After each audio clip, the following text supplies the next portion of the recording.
We are live.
Morning, everybody. I'd like to welcome you to the September Planning Committee meeting.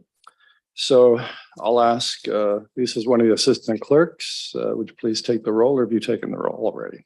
Through the chair, roll has been taken. All right. And do we have all the members present today? We've received regrets from Councillor McCreary and Councillor Van Tilburg. And we still have a quorum, though. We do. Quorum is 3. Right. And Councillor Sless is coming in virtually. All right. Does anybody have a declaration of pecuniary interest they need to make regarding any item that's on today's agenda? Please physically raise your hand. Seeing no raised hands. So we'll deal with items to be separated for discussion purposes, other than, of course, statutory hearings, of which I think we have 2, which are dealt with separately. So we do have item 6.1.1. And that is because there is a delegation and also likely a motion to deal with a procedural issue in respect to that matter. So that's going to be separated. Does anybody else want any of the other, I think there's only 1 or 2 other matters on that consent agenda that want separated for discussion purposes?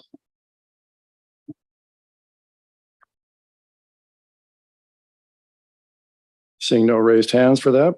Can I get a mover and seconder then to place the items that are not separated for discussion purposes on the floor?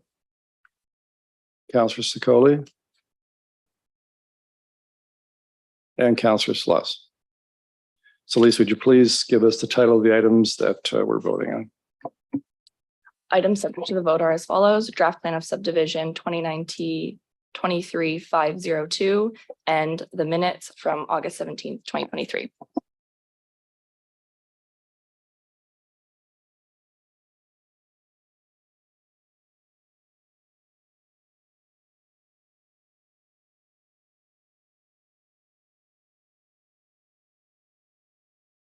Yeah, so it's actually 6.1.2 and 6.2.1.1. Through the chair, that's correct. All right. All right, if you can take the vote on it, please.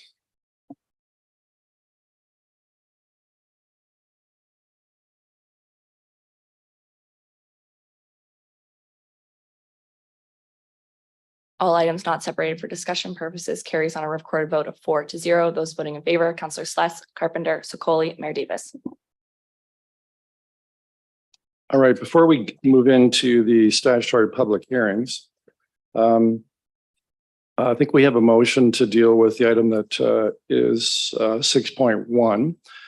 And I believe Councillor Sikoli, you have a resolution you'd like to put on the floor. The intent here is to deal with this matter now, so we don't have the delegations and those that are here to speak to this matter waiting several hours through the other statutory hearings for the matter to be dealt with. Councillor Sikoli. Yes, thank you. I would like to put a motion on the floor seeking a seconder that the following item be referred to staff in order to return to the planning committee to hold an additional statutory public hearing. Do you want me to read the whole? Yes, please. That zoning bylaw amendment application PZ 26-22 submitted by G Douglas Valley Limited on behalf of 832605 Ontario Inc., affecting the lands known as Block 226 of Registered Plan 1775 to change the zoning to holding residential type 1C zone be approved as outlined in report 2023-404, and that bylaw to remove the holding provision from the subject lands not be presented to council for approval until the following conditions have been satisfied.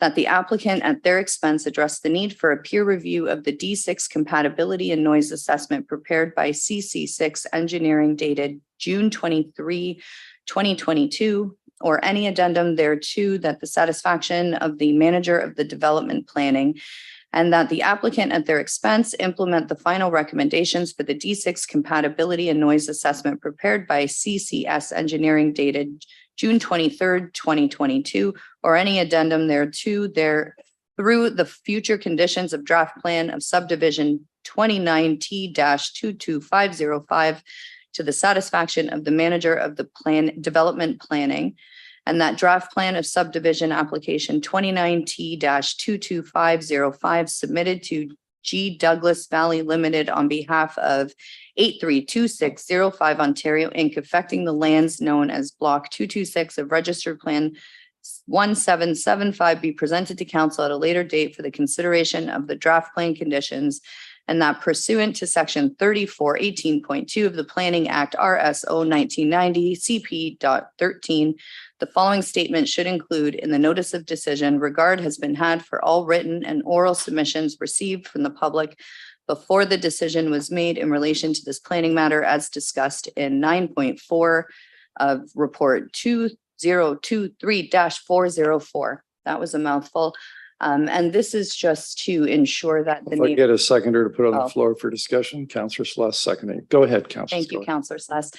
This referral is just to ensure that the neighborhood receives proper notice of this holding a statutory hearing, and that all of the neighborhood has the ability to come out and speak to it before any decisions are made. So I appreciate this referral, and I would appreciate everyone's support in referring this back to staff in order to serve that proper notice.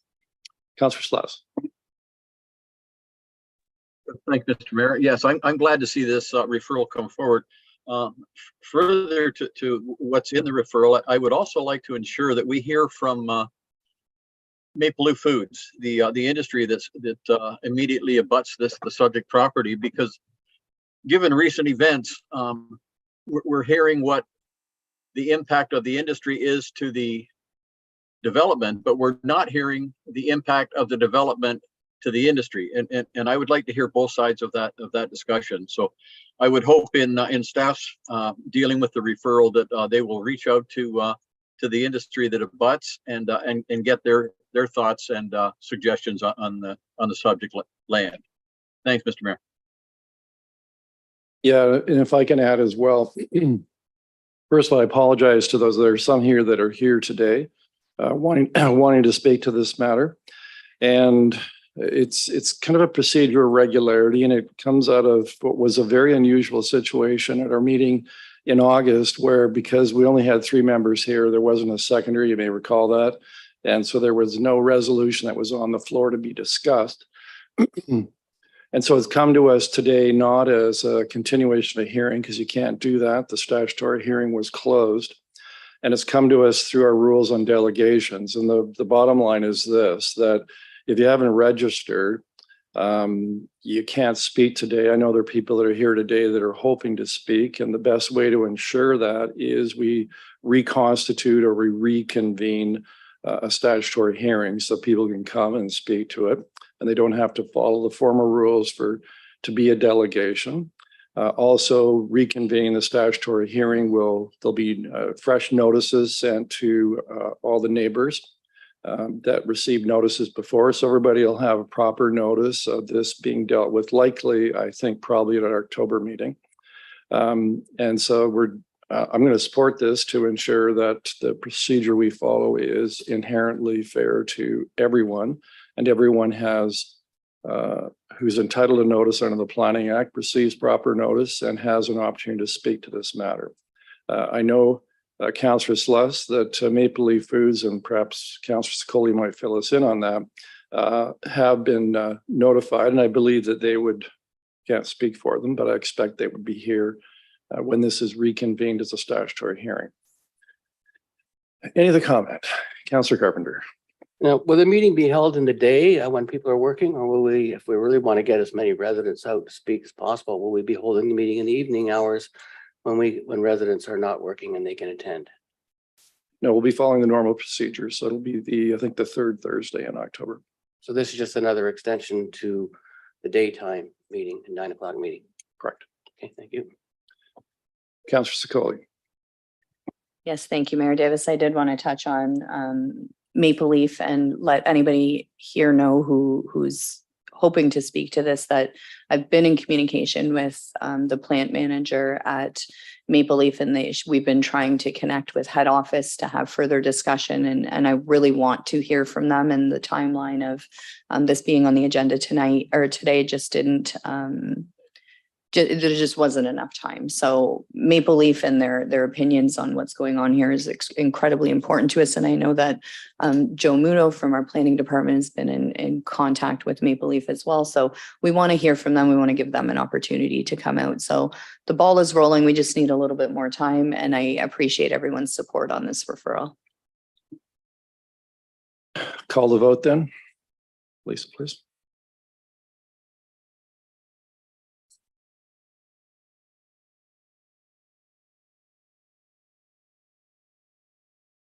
The motion to refer item 6.1.1 carries on a recorded vote of 4-0. Those voting in favor, Councillor Sless, Councillor Sless, Carpenter, Sokoli, Mayor Davis. All right, I'm going to call for a 5-minute recess. So there are members of the neighborhood that are here in attendance, giving Councillor Sikoli an opportunity to speak to them before they leave and explain the procedure to them. So we'll take a 5-minute break. Thank you.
Okay, sorry for that interruption, but I think that was the preferable method of dealing with that, as opposed to having people sitting here for several hours and then being told the matter wasn't going to proceed. So we'll move on to the statutory public hearings, and there's 2 public meetings on today's agenda.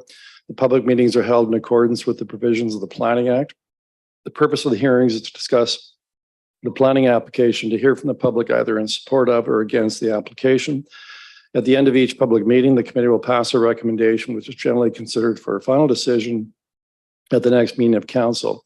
The name of anyone who speaks in regard to any item will appear within the meeting minutes. Anyone wishing notice of any further proceedings regarding the application should also provide their name and address to the clerk's office. We ask that members of the public in attendance today to speak to an item, please ensure that you add your contact information to the sign-in sheet located at the delegates table. The procedure we follow is the applicant or the builder. They'll speak first, followed by municipal staff, and then the public. Each will have up to 10 minutes to speak, inclusive of questions for the committee. The applicant will then have up to 5 minutes to provide clarification to any questions or issues raised during the meeting. So we'll now consider item 4.1. And this is the official plan amendment OP 0423 and zoning bylaw amendment PZ 1323 re the Catholic High School on Powerline Road. So I know we have members of the applicant, being the school board. They're here to speak to this matter. So if they please come forward to the delegates table.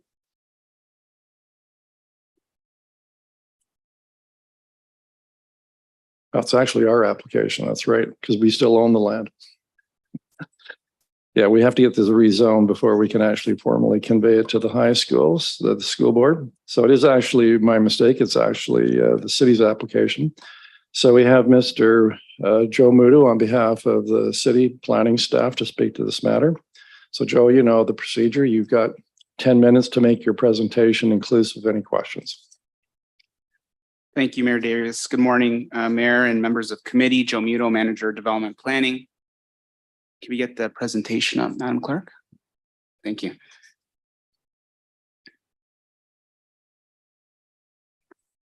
So before you today are, as you said, Mayor, 2 applications for official plan and zoning bylaw amendment. The effect and purpose is really to permit a secondary school on the subject lands.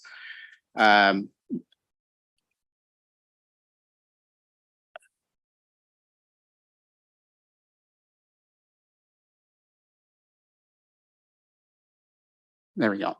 So on this slide, members of committee, is a concept plan of the proposed secondary school site. Primarily access will be from Powerline Road for both pedestrian and vehicular at the time for the time being. The lands are within a block plan known as the Powerline Central Block Plan, where there will be additional land uses proposed around the subject lands, as well as a transportation network. With myself today, we also have technical staff that can speak to the transportation, any transportation or servicing related matters with respect to the entirety of the block plan, as well as the matter before you today. The proposed school is going to have a GFA, or gross floor area, of about 15,000 square meters, and converted, that's just over 161,000 square feet. There will be associated parking, as well as a track and field, some other accessory outdoor play areas and fields, and some other passive areas to the rear of the subject building, as well as an accessory daycare as identified on the plan before you. With respect to the site features, there's an aerial on this slide, members of committee, and it's basically on the north side of Powerline Road, between Old Farm Road and just west of Greenfield Road. As mentioned earlier, there is the broader area. I will have a slide later in this presentation that outlines what the block plan will entail in terms of land uses and the general area. It is known as the Powerline Central Block Plan. And the block plan, in terms of the official plan policies, basically is a strategy, visioning strategy, which will identify and identify the types of land uses for the new greenfield communities that were annexed and included in our official plan back in 2017. And the official plan was, as you know, approved in August of 2021.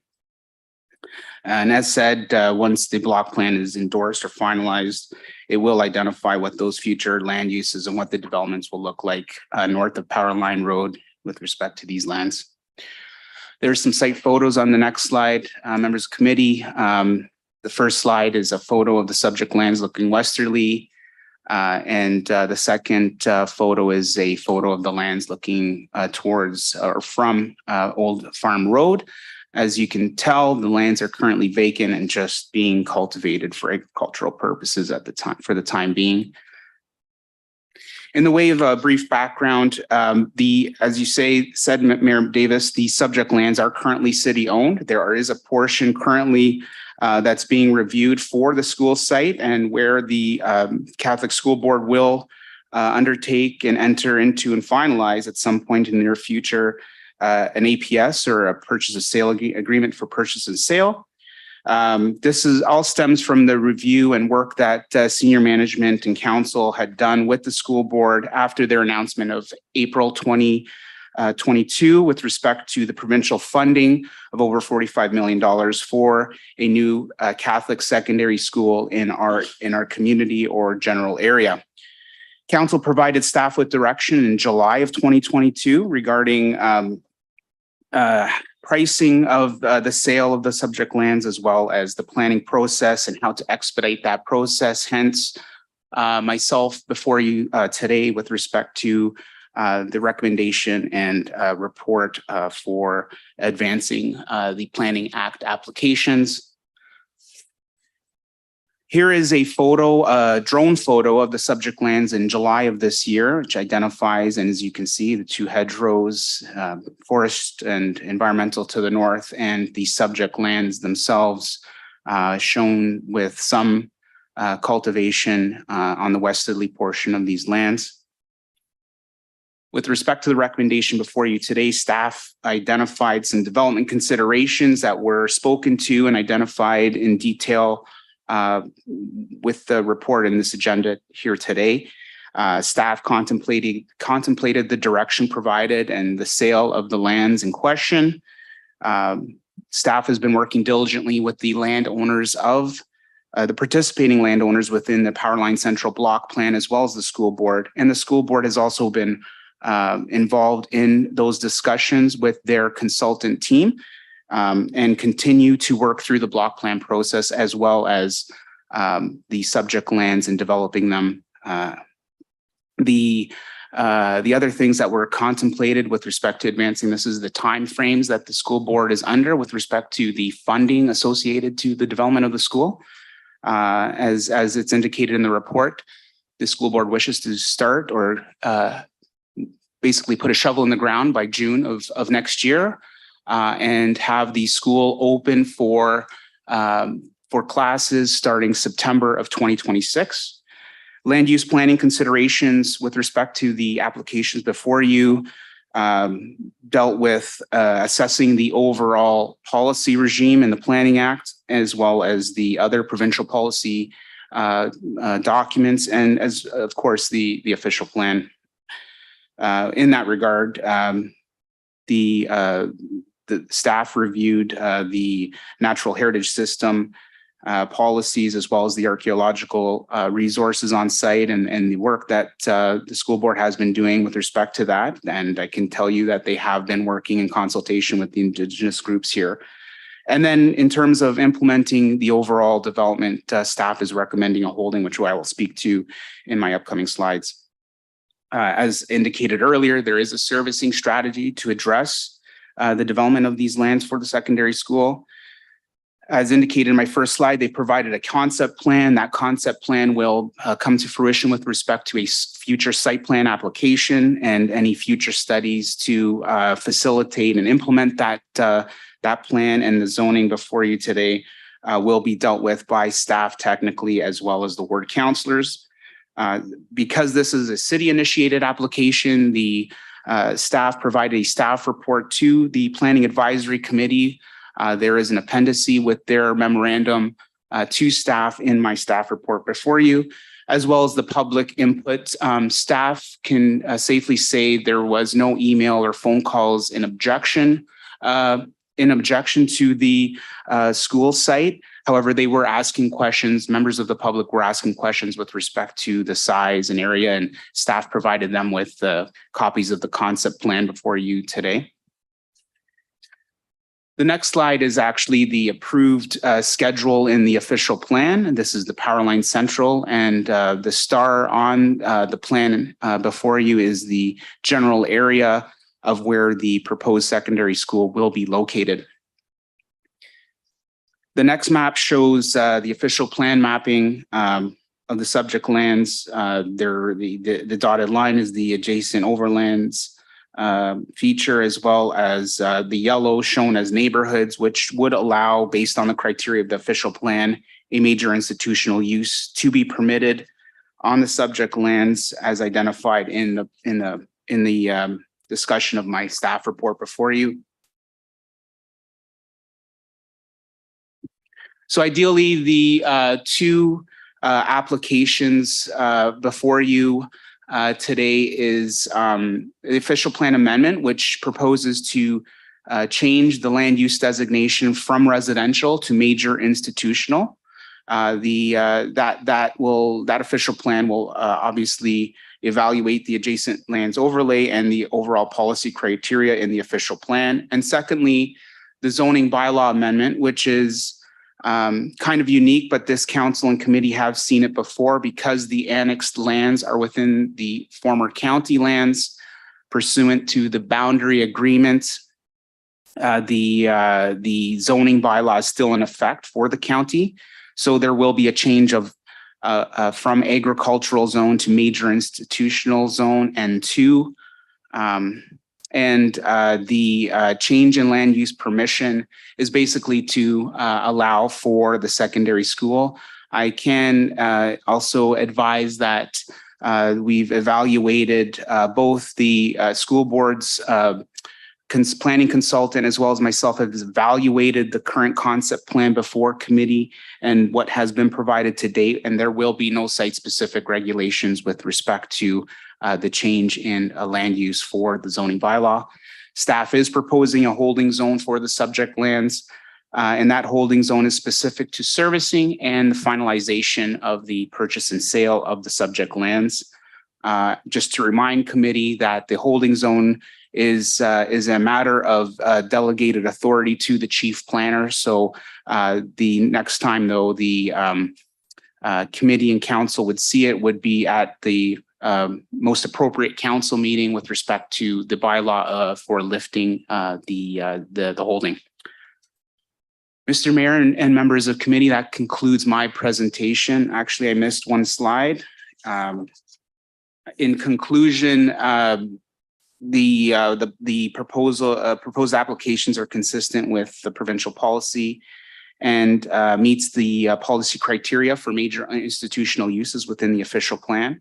It supports the redevelopment of an underutilized greenfield site, which has been always identified by staff and council to be developed in the future for urban type uses. The amendments, if approved, would implement a greatly needed community benefit or asset, which is reliant on provincial funding. Just to remind committee that the school board will continue to participate in the block plan process, and all technical matters related to transportation and servicing will be evaluated through the block plan strategy as well as the future site plan application. And in conclusion, planning staff recommend that the zoning bylaw amendment PZ 1323 and official plan amendment OP 0423 be approved as they are appropriate and represent good planning. Mr. Mayor and members of committee, that does now finish and conclude my presentation, and I'd be happy to answer any questions as well as technical staff here to answer any more specific questions. And if there is questions of the school board, they are also here this morning to answer any specific questions related to the development of that use. Thank you. So committee members, I'm going to suggest we extend this by 5 minutes. We've just gone past the 10 minutes. So assuming nobody objects, and if you do, just sound up. We'll move forward on consent to additional 5 minutes. I see Councillor Sluss, you've raised your hand, so go ahead.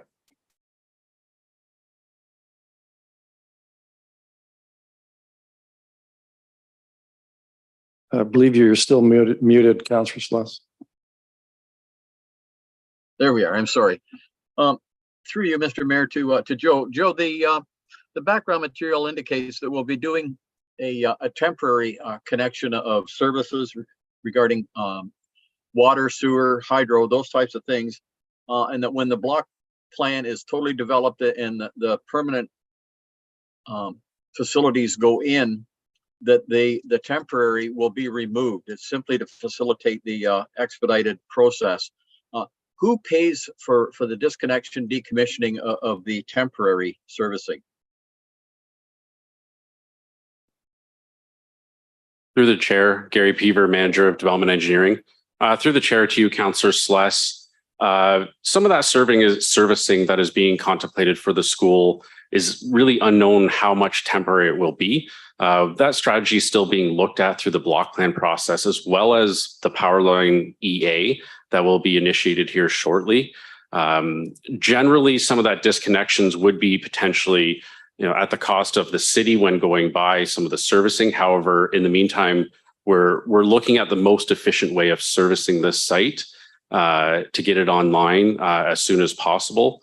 And therefore, some of the servicing will need to be looked at a future date, whether it should remain or to be removed.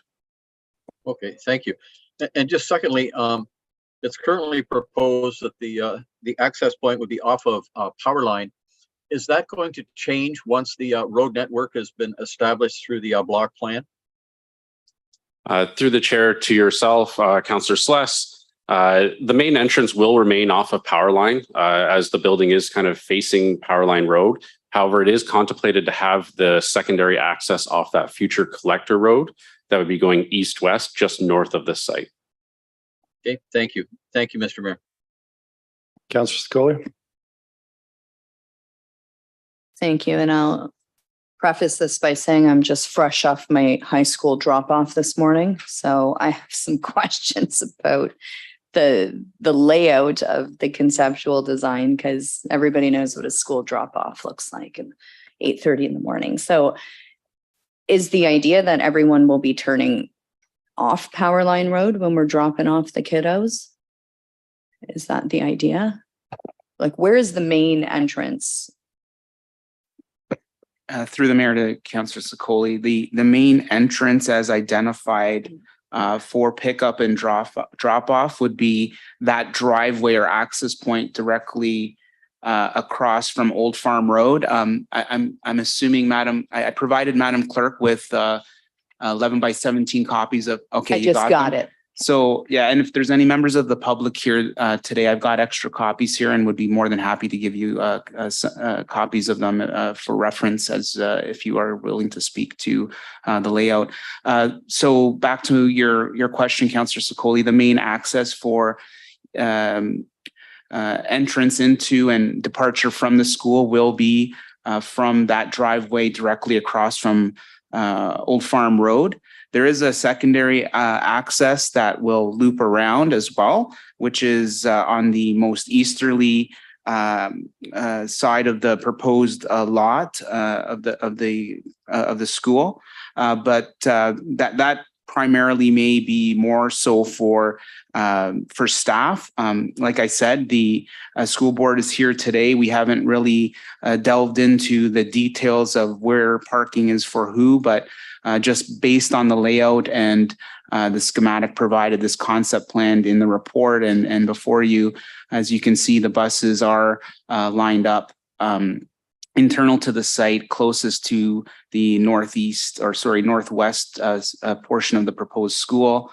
There is a future connection identified, and I think Mr. Peaver also mentioned it, that there will be a secondary access once the east-west collector is developed through the block plan process. Okay, I see it here now when it's all blown up for me. I see you call it kiss and ride. It's more of a tuck and roll for me, but that's okay. And I assume that you're probably 5 steps ahead of me, but you're going to make sure that the roadways there have appropriate turning lanes so we're not all backed up in the morning and people can't get to work and things like that. Through the mayor to Councillor Sokoli, I think Mr. Pever alluded to it right now. Well underway is the environmental assessment for Powerline Road, which will assess the various types of signalization and turning lanes and the ultimate widening of Powerline Road. Yes, it Perfect. will be Now's the contemplated. time to do it right? Okay, thank you. Yeah, I've got a question about the connection, the utility connections, in particular water and sewer. So as I understand the concept, it's if you wait for the sewers and water to come in the ordinary progression as the boundary lands are developed, that it would be years. Is that correct? Before there'd be a pipe or pipes there? We'll call them the standard pipes. Through the chair to yourself, that would be correct. Right. And so in order to allow for the development to proceed very quickly, meaning within the next, I think it's 2 to 3 years, it's necessary to establish a connection to the services that are across the street, across Powerline Road. Through the chair, that is correct. All right. And so it's the engineers for the school board and staff from your office are in those discussions, how that's going to be done. Through the chair, we are just diving into that now. Yes. Right. And so the probability is it'll likely become a permanent connection if it's satisfactory. Through the chair, it likely would be if they are satisfactory and it meets the standards for the city. Fair enough. And so who pays the cost of making that temporary and likely probably permanent connection? Through the chair to yourself, that would be through the school board. Yeah. Okay. And just so we have this rezoning application, it's a little unusual in the sense we're bringing it, but my understanding is we're doing that because the agreement purchase and sell that we have with the school board, we can't close it until the zoning has changed, correct? To the mayor. Basically, the applications before you today are premised on expediting the applications overall, and that was provided from council in terms of direction to staff. As far as the specifics of the APS, Mr. Petro here, manager of real estate, is also present to support me. I'm not sure if that's a question you absolutely want. He may be able to disclose that, but it is a private purchase and sale agreement, so I'm not aware if. Okay, well, I'll leave it at that. But the bottom line is we're doing whatever we can to, and properly, whatever we can to facilitate the transaction closing and for the development to proceed on a, let's call it a expedited basis. That is correct. Good. All right. Any other questions? Yes, thank you. Maybe you didn't see my hand again. I thought I was doing this quite a bit, but Joe, most of my questions have already been answered, and some have already been answered that are asked and answered that were already given in the presentation. Just wanted to point out a small error. It was put in here that this is in Ward 4. It's actually in Ward 3. And the reason I'd like that corrected because the Ward 3 councillors waived any public meeting, and I didn't want anybody to think that Ward 4 councillors had waived a public meeting. Just make that minor correction. Otherwise, everything else is fine. Thank you. Okay, Councilor Carpenter, sometimes it's hard to see you there with those screens. So if you raise your hand, just make sure you catch my eye. So, just make sure you catch my eye. Okay. That's all I ask for. The clerk's on. All right. So, well, now, thank you very much, Joe.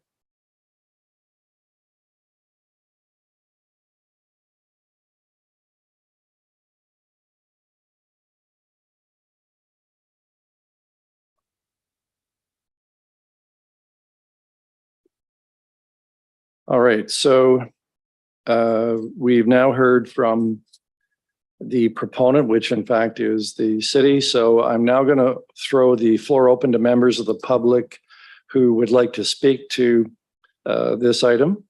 And so if you want to speak to it, either in support of or in opposition, now is the time to come forward to the delegates table and tell us who you are. And you would have up to 10 minutes to speak to this matter. And I assume, Lisa, we have nobody that registered virtually. Through the chair, we do not have any virtual registration. Okay, so I'll ask for a second time. Is there, yes, ma'am, if you just please come forward.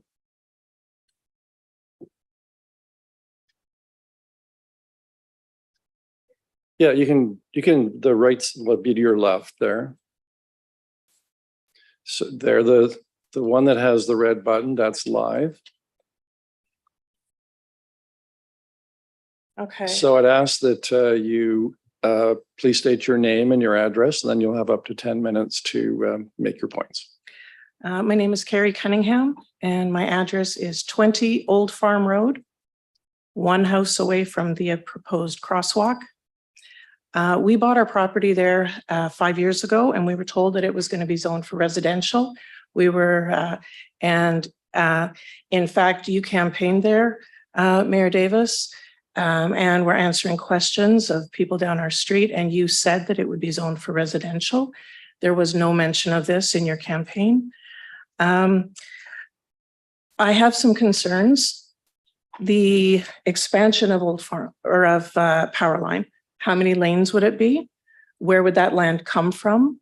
Is it going to be taken from the other side of the road, or is it going to be taken from ours? There's no sidewalk there along Power Line. And just as a niggly point, the proposed area in the map that we got said 12,000 square meters. And what was shown in the presentation today was 15,000 square meters. So how often are these plans going to change in the process? Like, what is actually going to happen here? I think that covers my questions. We'll see if anybody has any questions for you. Any member of the committee have? Yes, Councillor Carpenter. Yes, when they say residential, that could be multifamily residential as well. Are you aware of that? Absolutely. Yep. So it could be a 20-story apartment building. Yep. Okay. So, and your concern is the road is now an urban road, Mhm. and when it becomes, a rural road, and when it becomes an urban road, you would like to know what the design is going to look like, where the property is coming from, and are we going to have sidewalks on both Yes. sides and traffic lights and so on? A 20-story apartment building doesn't have everybody coming and going at the same times. That's true. It doesn't have kids hanging around between classes. It doesn't have kids wandering around to your yard for their smoke breaks, et cetera. Right. Yeah. There is a difference there. There is difference. Yes. Yeah. Okay. I just want to know if you're aware. Thank you. Oh, absolutely. Thanks for coming. So any other questions? Seeing none, thank you very much, Carrie, for coming forward. Thank you. So is there any member of the public who is here today that would like to speak to this matter in support of or in opposition? Yes, sir, please come forward.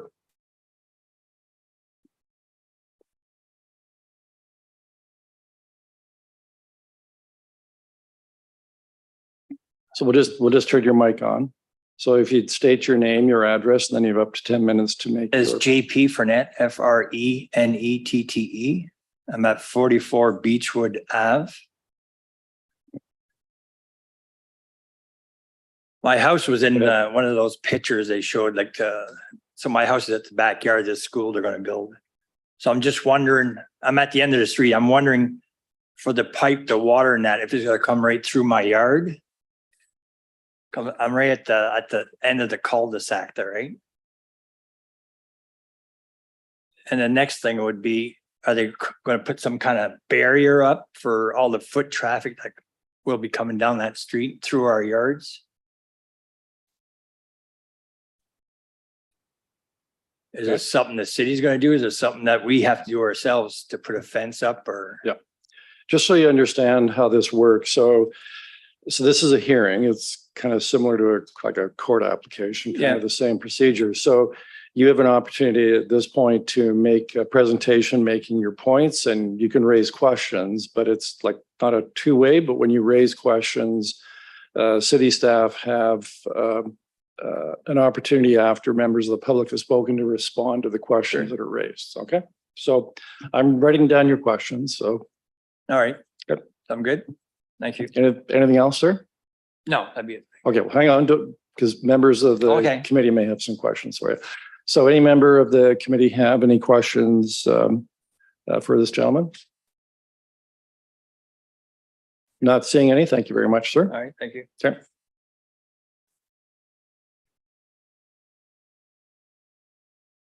So is there any member of the public who's present today that would like to speak to this matter, either in support of the application or opposition to it? I'll ask for the second time. Is there any member of the public who is here today that would like to speak to this matter, either in support of the application or in opposition to it? Now is your time to come forward. Yes, ma'am.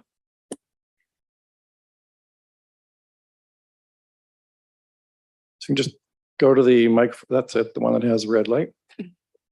My name is Annika Navis, Naves, and I live at 22 Old Farm Road. I am right at the corner. I've lived there for 5 years now. My biggest concern is about the traffic coming down Powerline Road and Old Farm Road. In those 5 years, I can remember for sure 2 accidents that have happened at this intersection. One of which I had to call 911 because of someone turning left onto Old Farm Road and they could not see the oncoming traffic. So I'm just, my concern is about how busy it's going to be. If the road is being widened, I'm going to be turning left all the time from Powerline onto Old Farm Road. So that is probably my biggest concern with this new development. Questions? So Councillor Secoli, then Councillor Carpenter. Yes, thank you for coming out and expressing your concerns. And do you think it would be beneficial to this intersection if there were some traffic calming measures put in place, especially with the increase of traffic? Yeah, I'm assuming there's going to be a lot of kids crossing the road. I do drive by St. John's Catholic Secondary High School every Thursday afternoon, and there are always like 3 o'clock, right when everyone's leaving school, and they're all crossing Kingsway, and it is so busy, and there are just cars lined on Kingsway waiting to pick up their kids. And I'm just envisioning what it's going to be like in front of my house. So if we had some measures installed there, that would assist you with your turning off that street onto Powerline, as well as navigating the children. You Yeah. think that might be beneficial to that area? Yeah, For Okay. sure. Thank you. thank you. Yep, just, we can just hang on a second. Sorry. Yeah, so I got a couple questions for you. So I understand your concerns. So I assume you're also looking then for some kind of turn lanes to make sure that the traffic isn't all backed up and jammed up. Yeah, it can be really busy late afternoon. I mean, school, it's hard to know what time exactly it will be really busy. But yeah, there have been accidents right there. We've seen them. And I have 3 kids who play outside, never on the road, but it is a concern. Yeah, and so for students that would be attending that would live in that neighborhood, and you're in the far north end of that neighborhood, most of them would be coming up your street to then cross to Yeah. go to the high school. Yeah. So you'd be looking for other lights or a crosswalk there to assist that. Yeah. Yeah. Okay. Any other questions, Councilor Carpenter? Okay, thanks for coming. Correct me if I'm wrong, but isn't when you're going down Powerline Road, especially around the 3 o'clock, 4 o'clock time, the sun's right in your face, is it not? Yes, it is. So I just want to say that so that when we do the AA, we make sure we take that into consideration about how that road would be designed. Yeah. So thank you for coming. Yep. Thank you. Okay, any other questions? Seeing none, thank you very much. you.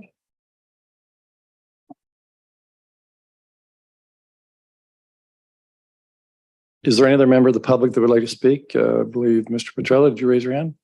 Yes, if you could please come forward.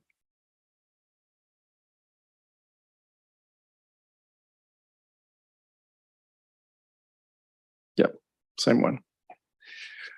Rick Petrella, Chair of the Brand Haldeman Norfolk Catholic District School Board. Thank you all for having us here today and bringing this application forward. First off, I'd like to say that this is an impressive project for our community, for our school system.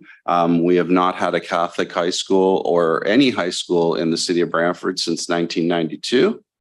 A brand new one like this. This is a major investment for the province. It is going to bring 129 daycare spaces into that area. It is going to be sort of the epicenter and center of the community in that area. And that is what we've visioned. In terms of some of the traffic concerns and whatnot, I know our staff, our consultants and city staff who have been fantastic in this process. We have been actively looking at that, and there's an actual traffic study in place right now. So I know from the board's perspective, we are taking all of those concerns that have been brought forth today, brought into consideration, and they'll be addressed in some manner or another. So I just want to calm the concerns that are there. We are a definite partner here, a partner with the community and a partner with the city, and we will assist in any way possible to make that happen. Any questions? Yes, Councilor Carpenter. Thanks for coming, Rick. When you say partner with the city, there's other opportunities for us to partnership. Well, there's always conversations and partnerships, but I think that this is a joint project. It is, although it is completely on the heels of the Brant Haldeman Norfolk Catholic District School Board, there is a daycare center that's there that will be managed by the city, even though it's part of the school. So we always envision this together, right? And anything we do in our board is in conjunction of working with the city to make sure that all of the concerns are being addressed. And there could be an opportunity for a community center, maybe even a health hub, who knows? There's always opportunity or for a library like we were doing down in the south end. There's always an opportunity. All right. And one more question then. Are the trades coming back to the high schools? Yes. So that's one thing that's going to be pretty much the focus of this school. It is going to be a sort of a regional trade center for these students. And it's not going to be and as we envision, and we're still working through the curriculum and whatnot of that because it's a little premature, but it's not going to be your generic wood shop, auto shop and construction type projects. It's going to be things like masonry, advanced welding, basically construction, electrician, all of those things are sort of been brought in to really focus on the trades and to bring forth. And if you look at the footprint of the school, you'll see a very large technical wing on the, I don't have it in front of me, but sort of on the left-hand side of your facing forward. But it's also going to have a very nice triple gym, a very nice sports field. And one of the things I kind of picked up on earlier is there's a lot of concern about coming in on Powerline Road.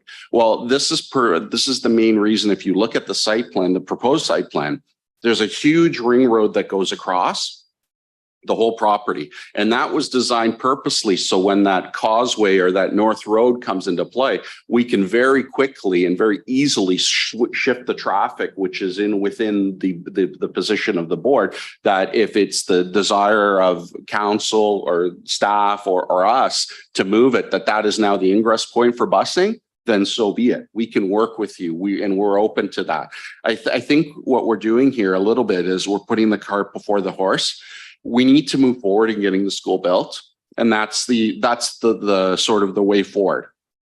Those roads aren't going to be ready for a while. So Powerline Road is by default the only access road in, but we will do everything possible to make that as seamless and easy for everyone. If you notice on the plan as well, the bus corral is sort of in the center of our plan. So those buses are coming in and they're going right inside. They're not hanging out on the road. They're not going through. They're going to go in and out. And then, we'll look at once that new road's built, they come in on the other side, and then Powerline Road isn't even used for busing anymore. So when Wayne Gretzky Parkway gets extended to the new road in the block plan and that new road that's going east-west is built, that may very well and should very well be the main entrance. Absolutely, right? And Yeah. just the school faces Power Line Road, and the entrance for busing and whatnot can come through that causeway. Because again, if you look at the plan, you can see very easily, once that road is built, we can redirect the buses to go through the causeway into the back of the school and right into the kiss and ride area or to the bus corral.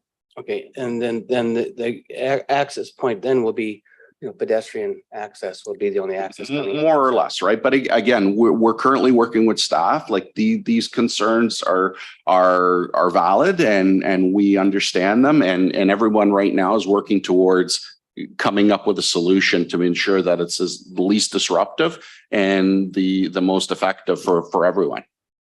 And the front plantings, there'll be significant plantings along the front of the school. Yep. Okay. Yep. Thank you. Councillor Sikoli. Thank you. Thank you for getting up here and chatting with us. Assumption receives quite a few buses from out of town, from Simcoe and Caledonia and Cayuga. My nephew's one of them.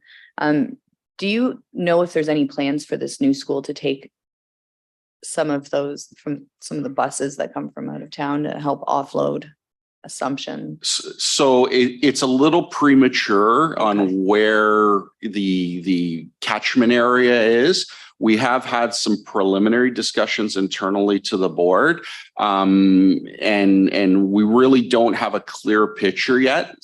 Kind of just off the cuff and whatnot. It seems like probably the core city of Brantford students will end up going to this new high school, notwithstanding St. Basil, St. Gabe's, Our Lady of Providence, which are all very much in walking distance to the existing high schools.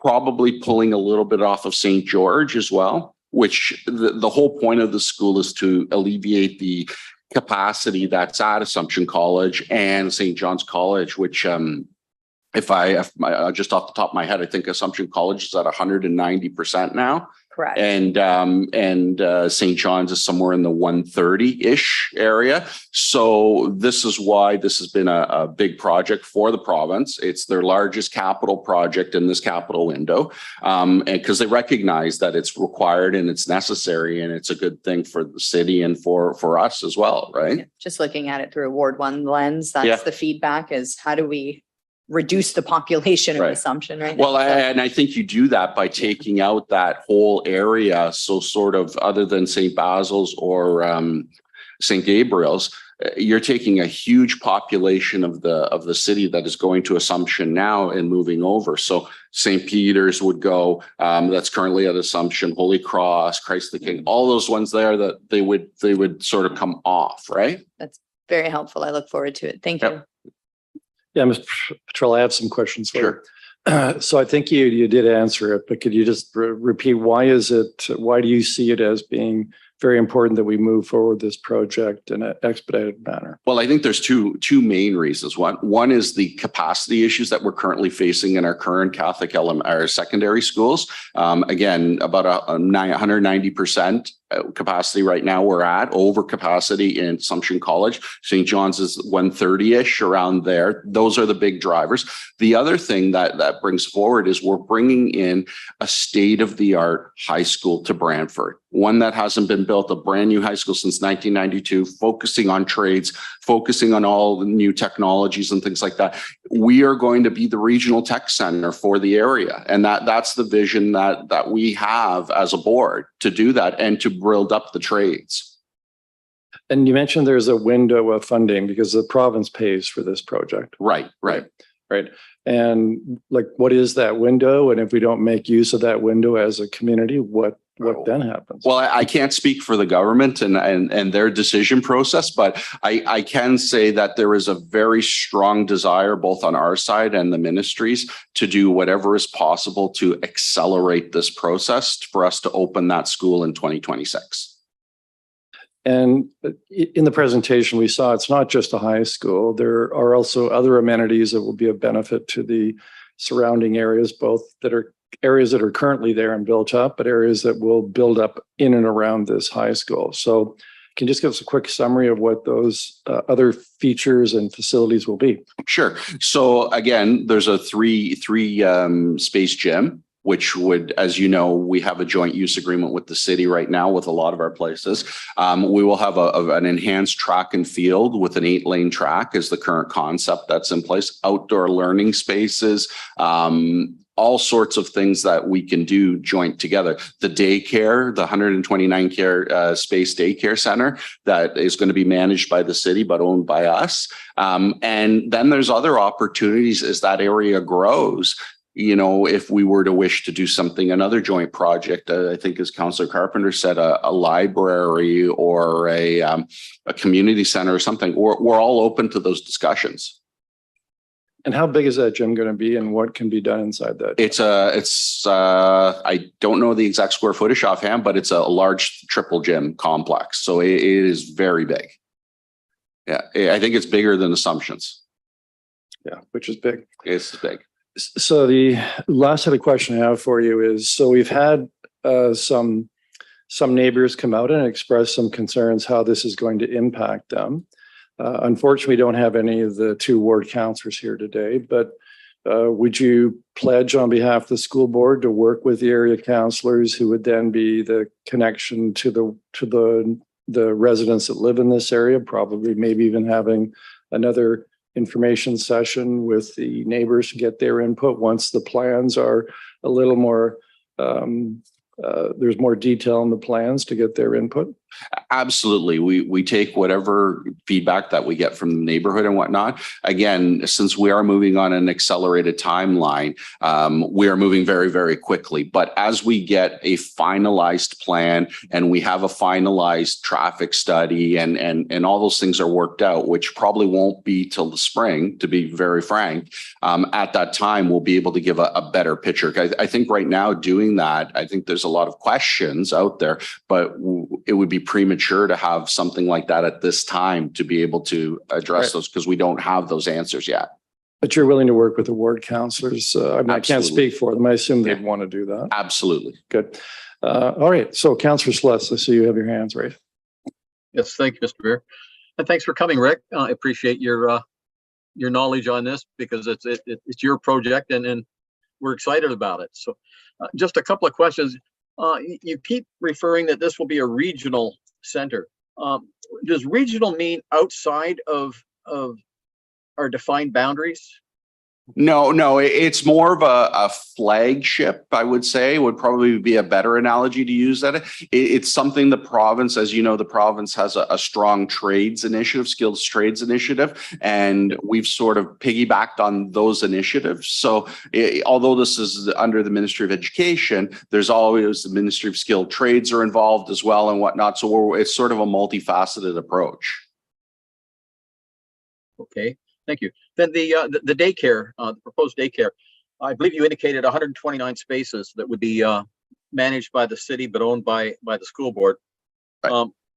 But that's a public entity. In other words, you don't have to work at that facility to have your child daycared there. Anybody in the community can get it. Yes, okay. It's not exclusive to that development. No, and we already have similar projects in place. I think Our Lady of Providence and some of the other schools. Again, it's a publicly available daycare. Gotcha. The field, is it artificial turf? We haven't made that determination yet. I know there's been a lot of interest in that and whatnot, but it'll come down to once we actually figure out the final amount and the costing and whatnot. Yeah. It always comes down to money. I get it. It always comes down to money, Councillor Sluss. Yeah, that's correct. And just finally, I don't know whether you can answer this or whether it's even been determined, but do you have a name for the school? No, we don't yet. But names will be coming forward in the September board meeting, where the board will decide the final names for this school and the school in Caledonia that we're building. So probably It by September 28th, 29th, we'll be able to announce that. And then our vision as well is sort of to announce and to give sort of a conceptual drawing to the community and really, get some signs up and whatnot and really start churning the buzz and whatnot. And I hope with that, it alleviates some of the concerns because I know there's a lot of questions out there and we haven't been able to disclose a lot because we're in the process right now of getting through them and we haven't finalized those plans, but it's coming. And as I said, to the mayor's point earlier, we're totally open to working with the community, working with the ward councillors and working together to have this great project off the ground and a new Catholic secondary school for our kids. And just finally, is there any opportunity in the naming for the community to be involved? Or is that in an what respect, administrative? Councillor Sluss? Well, I don't know. Like can the community participate in selecting a name or narrowing down to that the board has maybe 3 choices or 5 choices to make? Is there a process in place to do that? Yeah, yes, Councillor Sluss. The process that happens, that it's in place for some time is, and it's on our board website from a policy perspective, that we've opened up, I think it was in August 14th or 15th, an online form where people could submit suggestions of the names. Those names would be brought forth to the board, and then the board would essentially look at those names, evaluate those names. But our process is very clear, irrespective of the names have been brought forward, the board will make the final call on the name. But of course, we will take into consideration all suggestions. Terrific. Well, certainly look forward to this coming to fruition. Thank you. Thanks, Mr. Mayor. All right. Thank you very much, Mr. Petrella. Thank you. So is there any member of the public who's present today that would like to speak to this matter, either in support of or against the application? Please come forward, sir.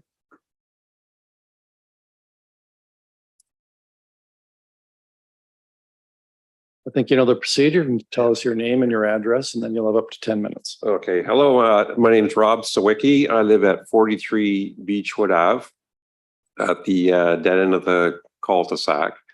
A couple concerns that I have is with the speed of Powerline Road for the vehicular traffic. I know recently it's been reduced to 60 kilometers an hour. That was fantastic. However, with all these kids that will be going to this school, I'm just wondering if the speed limit will be reduced to a 40-kilometer zone because it's next to a school. And the other question I have is about truck traffic, if that will be eliminated and rerouted. So the dump trucks that fly through there and the transports that fly through there will be moved to, in the meantime, Governor's Road to, get past the school. And my other question is, along with high schools that are in our community presently, there always seems to be, the McDonald's, the pizza shops, and all these different things that are associated with schools. Is the properties going to remain residential or major institutional, or is it going to be commercial and allow these businesses to come in next to the high school? Because along with that comes garbage and loitering and everything else. So those are my concerns. Okay, just hang on. We'll see if anybody has any questions for you. Does any member of the committee have any questions for Mr. Sawicki? No, I think you've been very precise with your questions. Okay, thank you. Great. Thanks very much. So is there any member of the public who's present today that would like to speak to this matter, either in support of or in opposition to the application? Please come forward. For the second time, if there's any member of the public that's present today that would like to speak to this matter, either in support of or in opposition, please come forward. For the third and last time, I'm required to do this 3 times. Is there any member of the public that's present today that would like to speak to this matter, either in support of the application or in opposition to? Now is your final opportunity to come forward. All right, I think we've heard from a number of residents and a member of the school board. So now I'm going to ask staff who have as the applicant, they have an opportunity to come forward and respond to questions and concerns raised during the public portion. So who's going to come forward? Good morning, Nicole Wilmot, Director of Planning and Development Services. So I did take quite a few notes based on the comments that we have heard from the public, and I do thank them for coming out this morning and expressing their interest and concerns with some of what we heard today. To sort of reiterate what we've sort of been hearing through discussions today, as well as comments made by Mr. Petrella. This project is on an expedited timeline. We are bringing forward the official plan and zoning in order to establish the appropriateness of land use, but we are also working diligently on a lot of the technical background work concurrently as we're bringing forward these applications so that we can work with the school board for them to meet their objective and getting a shovel in the ground and basically assisting in securing that funding for them to construct this school. With respect to the policy framework, we did hear about the concept of residential and the concept of residential neighborhoods.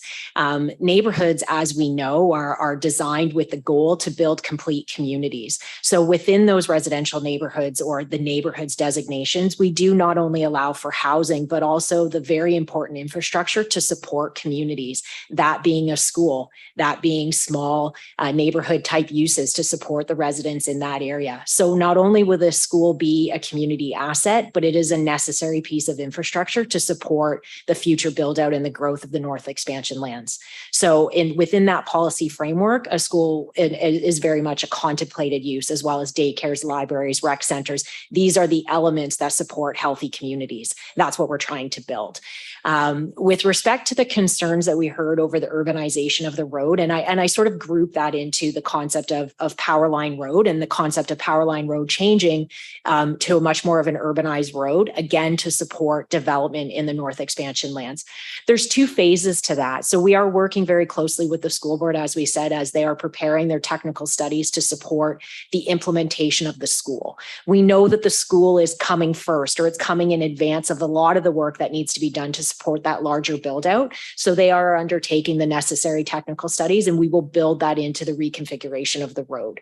So you'll see things like signalization, turning lanes to ensure that when the school opens, it's safe from that perspective.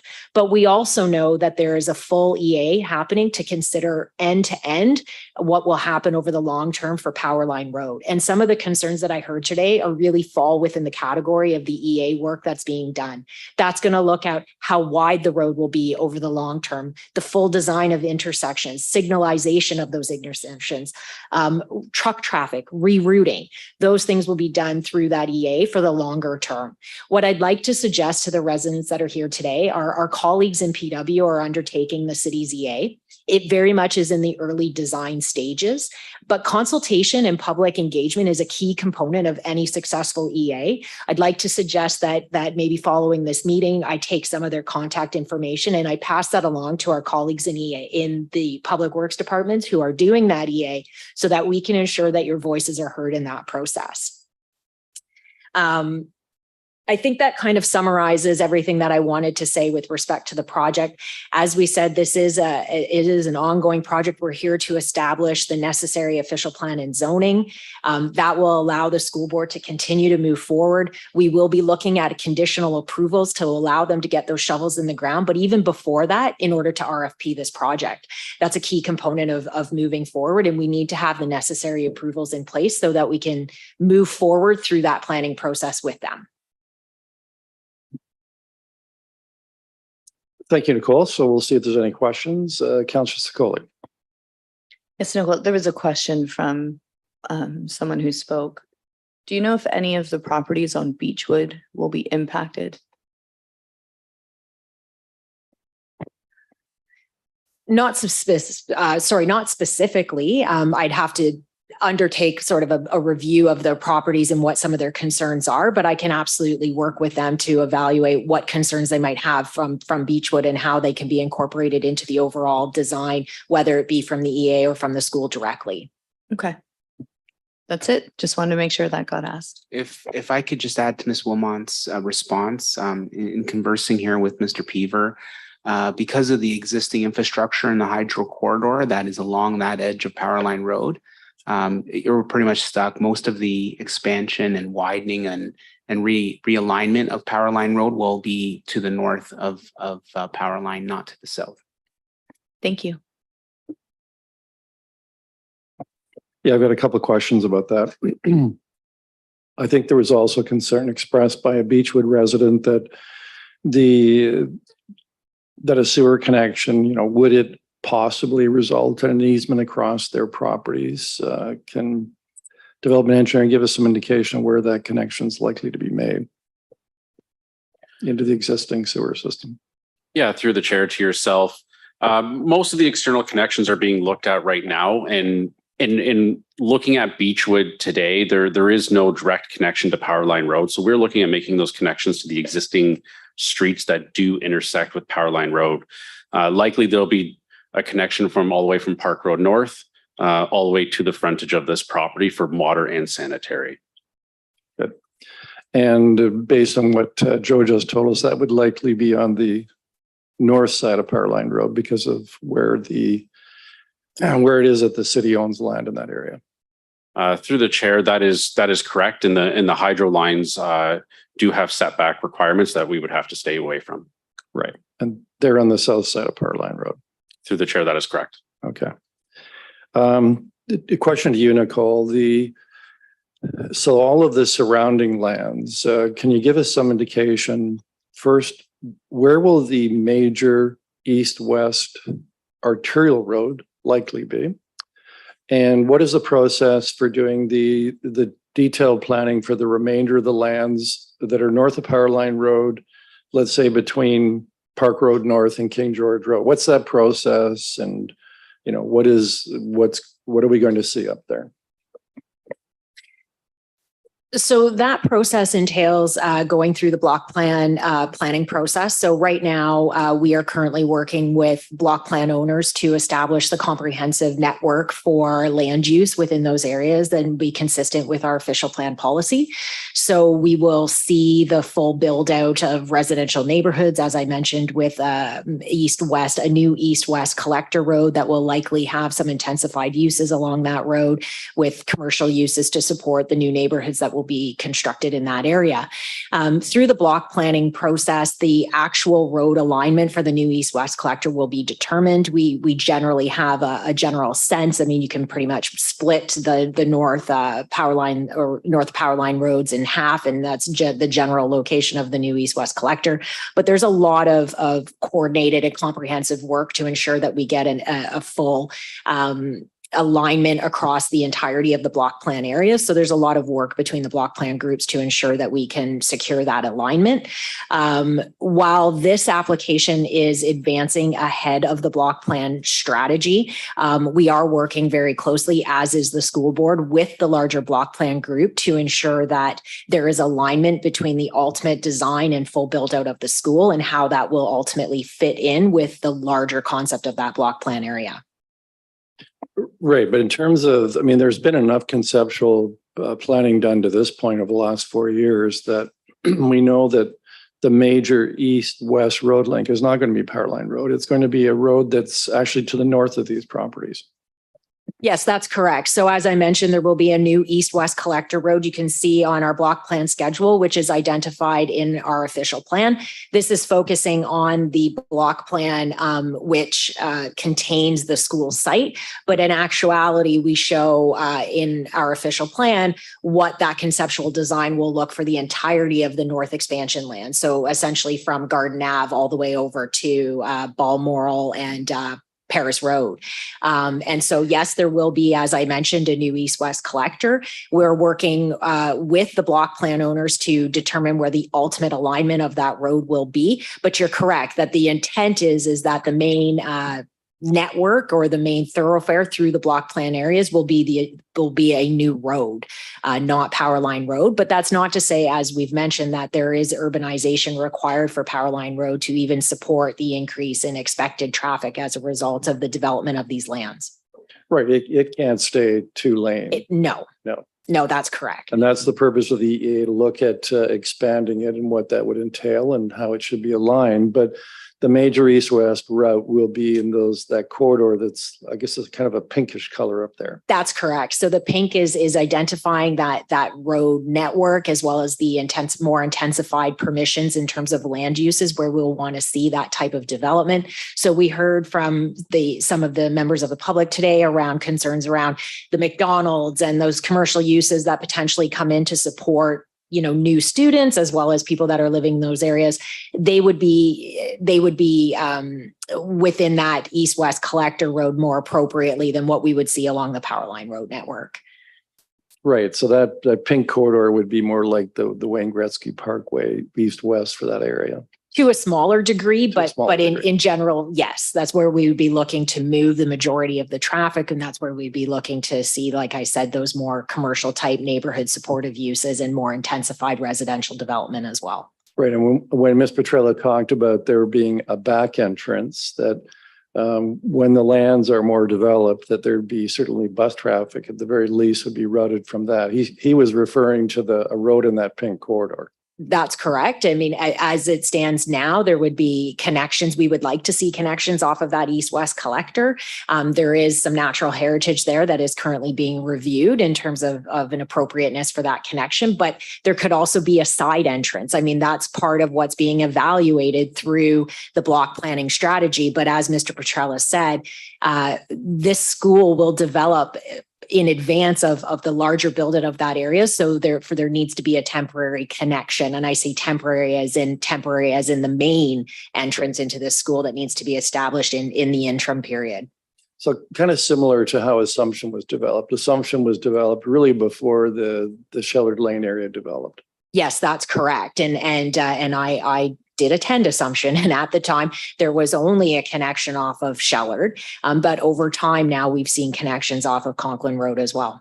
Right. My last question to you: what is the kind of the timeline for the planning and then the building of this general area that we see in the sketch above us? So the timeline, one of the unique aspects of the block planning area is it really is being driven by the development community. It will move as fast as they move through this process, but I can generally say that going through a block plan process and then subsequent planning applications afterwards. So the block plan is really the beginning stages. We are not likely to see development in this area for at least, I'm going to say 4 years, 3 to 5 years is a general estimate. However, it is driven a lot by how fast the development community is willing to work through the process and how well they're working with the subsequent landowners within that area. And also having the services there, water lines, sewer lines, and that takes time to plan that and build that. Oh, absolutely. So even once we move through the conceptual design stage, then construction will need to begin in order to implement those services. So by the time you actually see a person living in that area, we're looking at likely, right. It's probably optimistic, but it at least a 4 to 5 year period. And the major water lines and trunk sewer lines will likely be in that pink corridor. That I mean, it is common to see infrastructure within the corridors. That is part of what's being established through these strategies. That's undertaking comprehensive strategies for servicing through the block planning strategy. Right. So we don't exactly where it'll be, but the preference would be as much as possible to have it in the pink corridor. Generally speaking, yes. Yeah. Okay. Any other questions? Councillor Sluss, I think you had your hand raised. You asked my questions, Mr. Mayor. Thanks. All right. Thank you very much, staff, for giving us that additional information, which I think answers a lot of the questions that the residents raised. So with that, I'll declare the public meeting is now closed. And so I'm going to ask for a mover and a seconder to place item 4.1 on the floor. And Lisa, if you could please share that. I think Councillor Sluss moving it, Councillor Sicoli seconding it. There we are, which is the resolution is to approve the application and then placing it into a holding category, which in essence means that the real estate transaction can close but the actual development can't be proceed with until there's the holding provisions removed. So floor is open for discussion.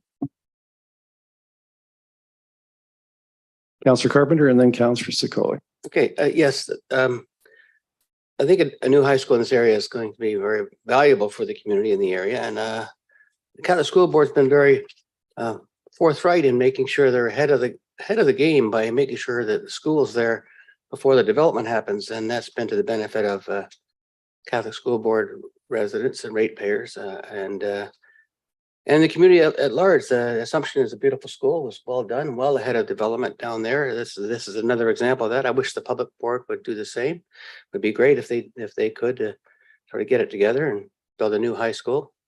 But that's the case. This is going to be very valuable for the community. The trades is certainly needed in this community and in this province. They've been pushing for the trades for at least 10 years now. And to get something going in the trades, still working on that. We have a trades organization in the city working at encouraging the trades as well. That'd be very valuable for our community. I just want to acknowledge staff. Once this deal closes, can we make sure that we have a public announcement from the school board and from the city collectively that the transaction has been complete, and then the preliminary design for what's going to be there can be put forward as well. Thank you. Councillor Sikoli. Yes, thank you, Mr. Mayor. A school in general is quite beneficial to a neighborhood, and it's such a beautiful complement to building a community like we're about to do up north of Powerline. I do think we've heard loud and clear from some of the residents in the area that traffic calming is very important. I know our traffic management department does excellent work. So I would love to see on the roadway, especially on Powerline, sort of what we did near Assumption with the fence and the median in between to prevent children from jaywalking and running across and preventing any accidents there. But selfishly, from my Ward 1 representative, I'm looking forward to Assumption coming closer to what the capacity could be. It's a little unfair to have one school at 190% capacity. It's something that I hear over and over and over again. So this is going to be great, not just for Ward 1 and not just Ward 3, but for the entire city. So I'm definitely going to be supporting this, and I thank everyone for all their work on this. And I look forward to seeing what we can do here. Thank you. Councillor Sluss. Thank you, Mr. Mayor. Really, this is a watershed moment. I think this is the start of development in the expansion lands. And what a great way to start it with an educational institution. So to me, this is very, very exciting. I think there's a number of things that are components to this project, the daycare, the ability to study the trades within the city at a high level. And I think that there's a lot of sporting facilities being added to the city's inventory with sports fields, a state-of-the-art triple gymnasium. All of these things help the city advance, I guess, in our way, as far as a city, not in the educational component, but in the city's component with the tourism industry and running the tournaments and all of those types of things that make a city whole. And I think this development goes a long way in helping the city to achieve our goals, and at the same time certainly allows the Catholic School Board to achieve their goals. So I really don't see a downside to any of this happening. It's all a win-win, but I think was lost on me, but I started to see it as we went through the exercise of going through this application, is the fact that this is our first go at the expansion lands and what they can and what they will look like. So for the community, it's exciting. For me as an individual, it's exciting. And I look forward to this coming to fruition. Thank you, Mr. Mayor. Yeah, I would agree. This is very exciting. We know that we have a shortage of high school accommodation in our community, both from the separate and the public. And although this is going to be a separate high school, of course, it'll serve all students, whether they're Catholic or non-Catholic. My daughters actually attended public primary schools, but attended St. John's. So that's not at all unusual. And students will determine where to go primarily, I think, based on the school, what's there. Certainly Assumption had its newness was a major attraction, but also the high schools that are close to where they live and within walking distance. And, you know, in the north end of the city, we certainly have had a shortage of high school space. North Park, to serve the entire north end, has, you know, creates issues. They've got lots of portables there. And given the development that's going to be occurring in the north end, it's pretty clear that there needs to be a high school north of Powerline Road. I think nobody questions that. And you know, when we talk about the growth that's occurring in our city, and we are experiencing, you know, rapid rates of growth because of what's happening in our country and in our province with the number of people that are moving here into this province. And, you know, what are the criticisms that are leveled or comments is, you know, you're building housing before you have the infrastructure in place. Well, in fact, due to the diligence of our separate school board and its staff and its board and trustees, we're now going to, in fact, we're going to see the building actually occurring before the demand is there. And I think that's to their credit. And so where do you put a high school in those northerly boundary lands? Typically, it comes from lands that the city owns, because it's much easier for a school board to buy property from a city than a private landowner. And there's really only one lot of any size that the city owns north of Powerline Road, and it's this lot. And that pretty much, to a large degree, determined where this high school was going to go. It was either deciding not to do that, not to sell a portion of those lands to the separate board. And if that was the decision that council had made last year, then we wouldn't be seeing a new high school in this community for 5, 10, 15 years. So seeing the need, I think the previous council acted very responsibly in entering into this proposed agreement with the school board to see the construction of this school with, you know, a lot of amenities to it that's going to be very attractive and beneficial for the surrounding community, both the new community that's going to grow up there, plus the community that's there. And I know there was a comment made about some statements I made, and I can recall that was 5 years ago. And of course, at that time, there was no conception as to where the high school, what was actually going to happen up there. But you know, the residents can be rest assured that it's primarily residential in this area, that unlikely to be any major commercial development, because you can see from that graph we saw that would likely go to North Park or the what is going to be that major east-west artery much further north from you. We don't have any of the Ward 3 councillors here. They're both out of town this week, but I will undertake to tell them both when they're back next week what occurred tonight or today, and the concerns that the neighbors had on Beechwood and Old Farm. And knowing how they usually respond to that, I suspect that they will be quite happy and will act as a conduit, a liaison between the residents that have some very legitimate concerns, and to work with the school board. And you've heard from the school board, they're quite prepared and will be working along with public works staff to make sure that the concerns that residents in the immediate area have are addressed as much as possible. Because when you conceive of what that school is going to look like, you know, and you look at what happens outside of BCI, North Park, Assumption, St. John's, it's not too hard to know and conceive of what the problems will be. And so the spirit of this development is to build before the problems are created. So, for example, the major problem is a lack of high school space, but it's fairly easy to foresee the kinds of traffic issues that will arise with the high school. And so, you know, planning a proper crosswalk, signal lights, and turn lanes. So you've heard the commitment from public works staff and the school board staff to make sure that it's properly planned, even though it is somewhat expedited, and some of the arrangements likely may be temporary, with over the next 5 to 10 years, more major improvements occurring on that Powerline Road corridor. So it's, sometimes when you're in public office, oftentimes you're making decisions that aren't perfect. And sometimes your thinking approach has to change based on current circumstances. And if you don't do that, then I don't think you're being a very good leader of your community. So I think this is, and I hands off to the school board for working very aggressively with the provincial government in getting this funding for this high school, and the province for agreeing to do it. And of course, our own staff doing something that, would not normally have been done this way in this order. But because we had the window from the province willing to give us this money, a board that was willing to build, even though they have some significant challenges because there's no existing sewer main right there, water main. I think it's kind of exemplifies the spirit of our community, kind of a can-do spirit, make the best of the situation for the immediate and long-term benefit of our city and its residents. So I'm quite happy to support it. And with that, I'll call the vote.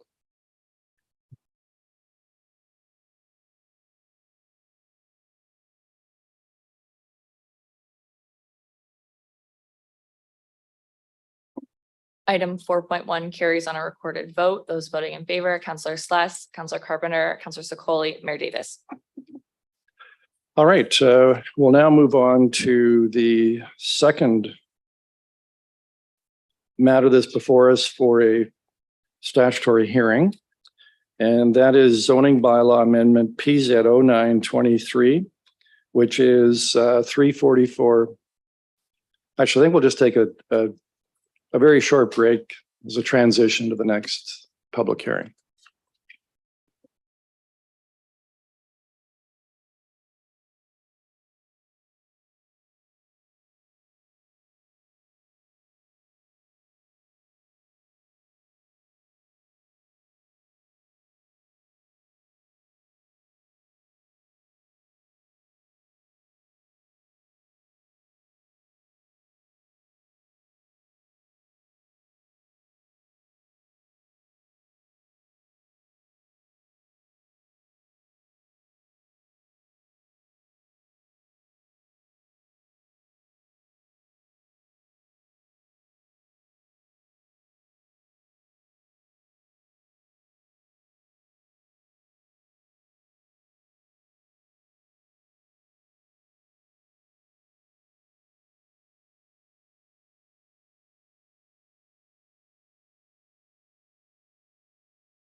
Okay, we'll reconvene then.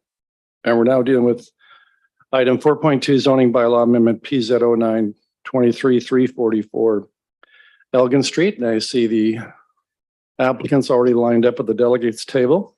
So as a reminder, you have 10 minutes inclusive questions to make your presentation. And if you would please introduce yourself and then proceed to make your application or your presentation.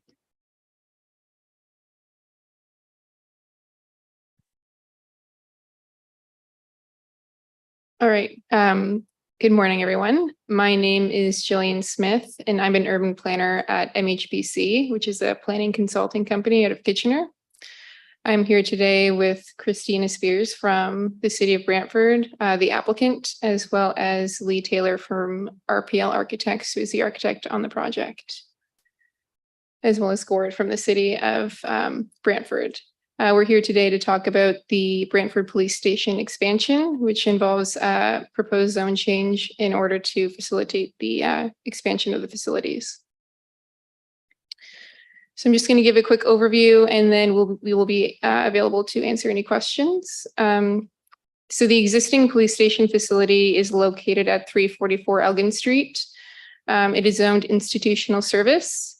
And the city is looking to expand this facility on the abutting property located at 101 Carter Street, which was formerly known as 348 Elgin.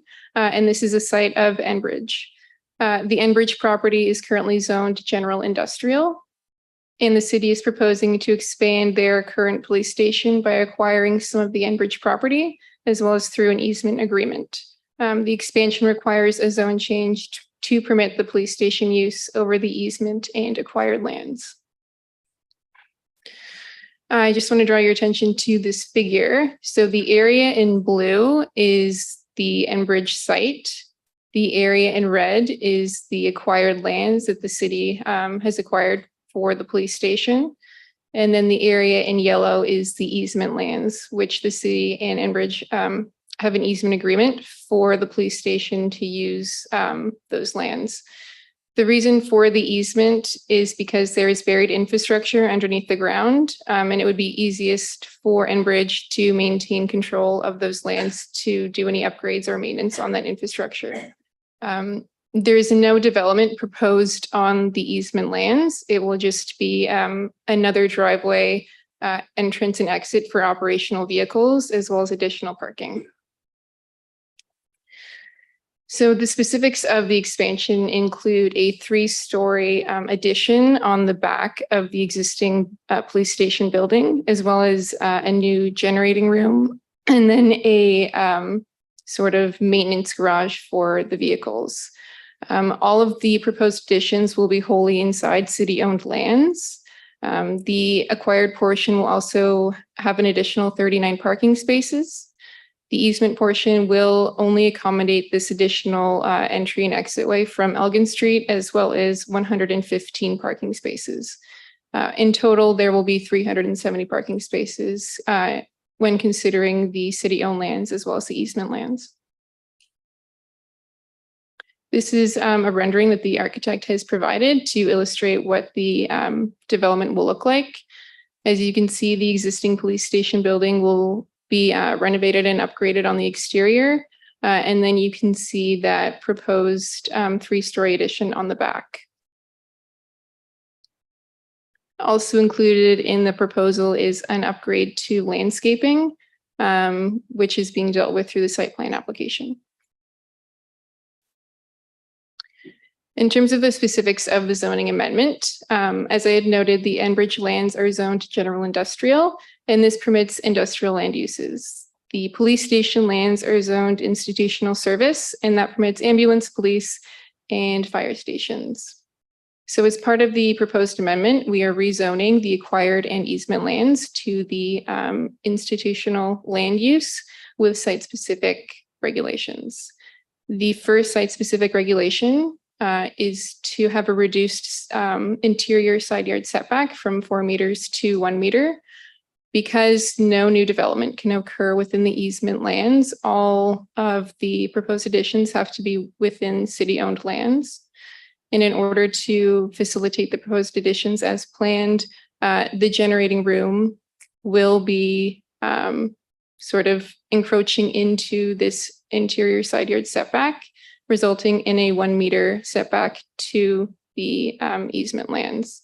When I refer to the interior side yard setback, I'm referring to the north because this is a corner lot. The side yard and exterior yards kind of get mixed up, but the interior side yard is to the north and it is adjacent to the proposed easement lands and the Enbridge property. The second site-specific regulation is related to parking. So the institutional zone requires that this site have 369 parking spaces, and we are proposing 255. I want to note that this is somewhat technical because a total of 370 parking spaces will be provided. It's just that we cannot account for the 115 spaces on the Enbridge lands. So optically, yes, 370 spaces will be provided, but from a technical standpoint, only 255 will be provided on the city-owned lands. In terms of the benefits of this proposal, this will represent improvements to the existing public services, specifically the police station and their ability to service the city. The proposal will result in the utilization of underused lands that have citywide access. So all of the lands that we're referring to on the Enbridge property are not in use by Enbridge. The proposed site and building design will result in an attractive, high-quality development. It will optimize the use of available infrastructure within the city and can be adequately serviced through connections to the existing infrastructure, specifically water, wastewater, and utilities. And the proposed amendment and development proposal are consistent with the planning policy framework, including the provincial policy as well as the city official plan. So that kind of concludes my presentation, and I'm happy to answer any questions. Committee members have any questions? Councillor Carpenter. When is our anticipation of a shovel in the ground? I'm going to defer to Christina or Gord to tackle that one. Through the chair to Councillor Carpenter. We are referring to shovels in the ground right now as mobilization, which will occur in December. We have some tender process that we have to work through and some spec writing to complete. So it will be December. And even building the third floor here, we're building excess capacity for future growth, so we don't have to build again for some time. Through the chair to Councillor Carpenter, that's correct. The unassigned space has been reestablished as scattered throughout the building, including but not limited to part of the second floor of the Block A. That's correct. So once this is done, we'll have sort of our community space back where we have some community meetings on site. Through the chair to Councillor Carpenter, that's correct. The community room will remain where it is, and there'll be some other areas that can be shared, of course, pending the approval of the police. And the parking requirement that's required, like that's sort of standard requirement for building size to parking space, but most of the vehicles, the police vehicles, they won't be on site parked there, or they'll be out servicing. Right. I would defer to Jillian for the answer on that, but I do know that there has been an analysis done of number of cars that are out on the road, number of vehicles for visitor, very free parking, electric vehicle parking, and then the fleet itself, including the expansion of the fleet. But I defer to Jillian for the technical response. Well, then I'm sure with the parking, we will have a number of electrical vehicle hookups for what will be going forward as new electric police cars. That's correct. Through the chair to the councillor, there will be, I believe there's 2+1. It's a technical component under the sub-consultant where they calculate the electrical draw. It depends. A level 3 requires more draw than level 2 or level 1. So we've established what the approved budget can support for those electrical chargers. And then we always look to see if we can expand through grants, partnerships outside of the city. Thank you. Thank you.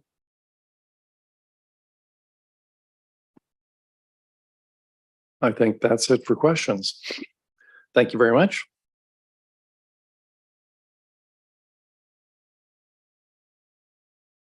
So Lisa, do we have any members of the public who registered virtually? There are no members of the public registered virtually. Okay.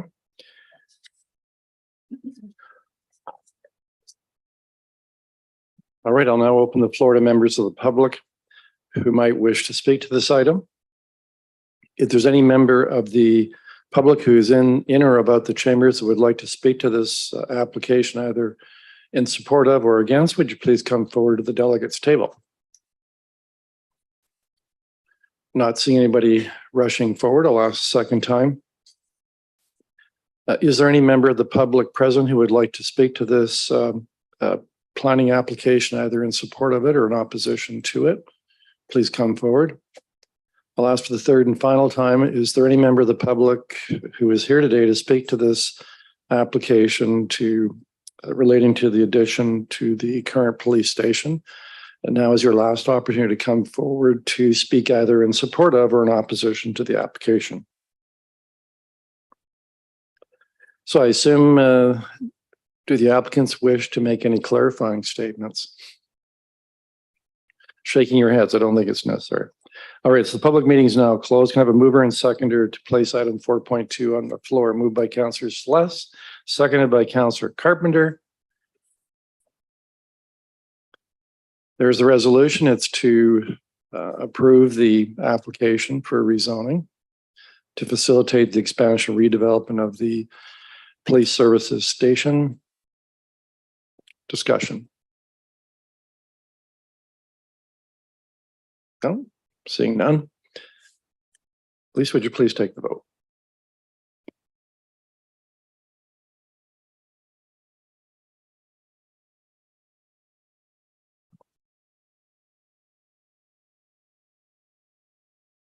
Item 4.2 carries on a recorded vote of 4-0. Those voting in favor, Councillor Sless, Councillor Carpenter, Councillor Secoli, Mayor Davis. Right, items for consideration consent. We've already dealt with 6.1.2, which is the draft plan of subdivision. 6.2.1, the planning committee minutes of the last meeting in August. We also dealt at the beginning of the meeting with 6.1.1, which was in relation to an application on Donegal Drive. So we have no notices of motion. We have no other resolutions for consideration. And therefore, we're adjourned to the next planning committee meeting, which will be in October. I believe it's Nicole, October 12th is on October 12th.